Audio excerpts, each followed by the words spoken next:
नमस्कार, मी संदेश आपल्या नवीन व्हिडिओमध्ये तुम्हा सर्वांचं स्वागत करतो।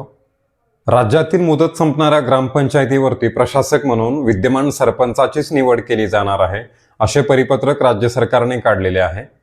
त्याचबरोबर उपसरपंच आणि सदस्यांची एक प्रशासकीय समिती देखील स्थापित केली जाणार आहे।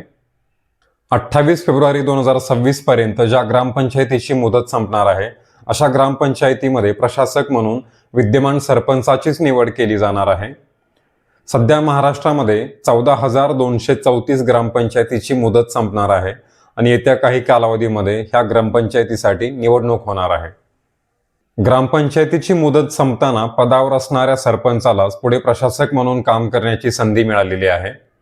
गटविकास अधिकारी किंवा तहसीलदार यांची प्रशासक म्हणून नेमणूक केली जाते, पण ह्यावेळेस मुदत संपणाऱ्या ग्रामपंचायतीची संख्या जास्त असल्या कारणाने विद्यमान सरपंचालाच प्रशासक म्हणून नेमण्यात येणार आहे, असा महत्त्वपूर्ण निर्णय शासनाने घेतलेला आहे। सदर प्रशासक किंवा प्रशासकीय समिती स्थापन करण्याचे अधिकार जिल्हा परिषदेचे मुख्य कार्यकारी अधिकारी यांच्याकडे हे अधिकार देण्यात आलेले आहेत। प्रशासकाची नेमणूक केल्यापासून किंवा प्रशासकीय समिती स्थापन केल्यापासून पुढील 6 महिन्यासाठी किंवा संबंधित ग्रामपंचायतीची निवडणूक होईपर्यंत जे आधी होईल तोपर्यंत ह्या प्रशासकीय समितीचा आणि प्रशासकाचा कार्यकाळ असणार आहे।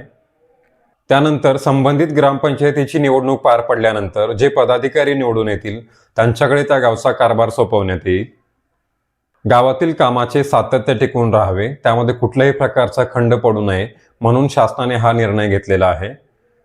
प्रशासकीय कर्मचारी किंवा अधिकाऱ्यांऐवजी इतर व्यक्तींकडे प्रशासक म्हणून जबाबदारी दिल्यानंतर गावच्या कामामध्ये किंवा प्रशासकीय कामांमध्ये काय बदल होतात हे पाहणे महत्त्वाचे ठरणार आहे। अकोला जिल्ह्यातील एका महिला सरपंचाने विद्यमान सरपंचालाच प्रशासक म्हणून नेमण्यात यावे ह्याबद्दलची याचिका नागपूर खंडपीठामध्ये दाखल केली होती।